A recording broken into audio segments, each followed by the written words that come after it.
Okay, so we're picking up with Book 9, Supreme Shadow, Supreme Dawn. Chapter 1, Pity for the Unhappy, but Indulgence for the Happy, page 1426. So remember that Jean Valjean had kind of been separating himself, but had gone once a week to meet with Cosette and visit with Cosette, but then one week they weren't there. They instead Sorry, there we go. Instead, they had gone to the old garden that they met in. It is a terrible thing to be happy, how pleased we are with it, how all-sufficient we think it. Being in possession of the false aim of life, happiness, how we forget the true aim, duty. We must say, however, that it would be unjust to blame Marius. As we have explained before his marriage, Marius has not asked Monsieur Fauchelevent any questions, and since then he had been afraid to put any to Jean Valjean. He had regretted the promise he had reluctantly given. He had reiterated to himself many times that he had done wrong in making the concession to despair. He did nothing more than gradually banishing Jean Valjean from his house and obliterating him as much as possible from Cosette's mind. He had, in a sense, constantly placed himself between Cosette and Jean Valjean, sure that in that way she would not notice him and would never think of him. It was more than obliteration, it was eclipse. Marius did what he deemed necessary and just. He supposed that, for keeping Jean Valjean away, without harshness but without weakness, he had serious reasons which we had already seen, and still others which we shall see further on. Having chanced to meet in a case he had taken a former clerk of the house of Laffitte, he had obtained without seeking it some mysterious information which he could not actually probe to the bottom, out of respect for the secret. Sorry, my Siri went off. He had obtained without some mysterious information which he could not actually probe to the bottom, out of respect for the secret he had promised to keep, and out of consideration for Jean Valjean's perilous situation. At that very time, he believed that he had a solemn duty to perform, the restitution of the 600,000 francs to somebody whom he was seeking as cautiously as possible. In the meantime, he abstained from using that money. As for Cosette, she was in on none of these secrets, but it would be hard to condemn her too. There was an all-powerful magnetism flowing from Marius to her, which made her do instinctively and almost automatically whatever Marius wished. In regard to Monsieur Jean, she felt a strong wish from Marius.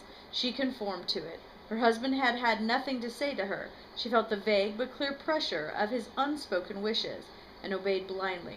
Her obedience in this consisted in not remembering what Marius forgot. That took no effort for her. Without knowing why herself, and without affording any grounds for censure, her soul had so thoroughly become her husband's soul, that whatever was covered with shadow in Marius's thoughts was obscured in hers. We must not go too far, however, in things to do with Jean Valjean. This forgetfulness and obliteration were only superficial. She was thoughtless rather than forgetful. At heart she really loved the one whom she had so long called father, but she loved her husband still more. It was this that had somewhat swayed the balance of this heart, inclined to a single direction. Okay, so we're going to continue on. The rest of that is just the same stuff. Continue on with chapter 2, the last flickerings of the exhausted lamp. One day Jean Valjean went downstairs, took 3 steps into the street, sat down on a stone block on that same block where Gavroche on the night of 5th of June had found him musing. He remained there a few minutes, then went upstairs again. This was the last swing of the pendulum. The next day he did not leave his room. The day after that he did not leave his bed. His concierge, who prepared his frugal meal, some cabbage, a few potatoes with a little pork, looked into the brown earthen plate and exclaimed, "Why, you didn't eat a thing yesterday, poor dear man." "Yes, I did," answered Jean Valjean. "The plate is still full. Look at the water pitcher. That is empty. That shows that you've drunk. It didn't show that you've eaten." "Well," said Jean Valjean, "suppose I have only been hungry for water. That is called thirst, and when people don't eat at the same time, it is called fever. I'll eat tomorrow. Or at Christmas. Why not today? Do people say I'll eat tomorrow? To leave me my whole plateful without touching it, my new potatoes, which were so good." Jean Valjean took the old woman's hand. "I promised to eat it," he said to her in his benevolent voice. "I'm not pleased with you," answered the concierge. Jean Valjean scarcely ever saw any other human being than this good woman. There are streets in Paris in which nobody walks, and houses into which nobody comes. He was in one of those streets, and in one of those houses. While he still went out, he had bought from a brazier for a few sous a little copper crucifix, which he had hung on a nail opposite his bed. The cross is always good to look at. A week elapsed, and Jean Valjean had not taken a step in his room. He was still in bed. The concierge said to her husband, "That good man upstairs does not get up any more. He does not eat any more. He won't last long.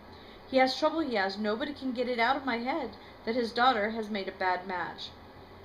The porter replied with the accent of the marital sovereignty, "If he is rich, let him have a doctor. If he's not rich, let him not have any. If he doesn't have a doctor, he'll die. And if he does have one, he will die," said the porter. With an old knife, the concierge began to dig up some grass that was sprouting what she called her pavement, and while she was pulling up the grass, she muttered, "It's a pity. An old man who's so nice. He's white as a sheet." She saw a doctor from the quarter going by at the end of the street. She took it upon herself to beg him to go up. "It's on the third floor," said she to him. "You can simply walk in. As a good man does not stir from his bed now. The key's in the door all the time." The physician saw Jean Valjean and spoke with him. When he came down, the old woman questioned him. "Well, doctor, your old man is very sick." "What's the matter with him?" "Everything and nothing. He's a man who, to all appearance, has lost some dear friend." "People die of that." "What did he tell you?" "He told me that he was well." "Will you come again, doctor?" "Yes," answered the physician, "but another than I should come again." Okay, continue on to chapter 3. A penny is heavy to him who lifted Fauchelevent's cart, page 1430.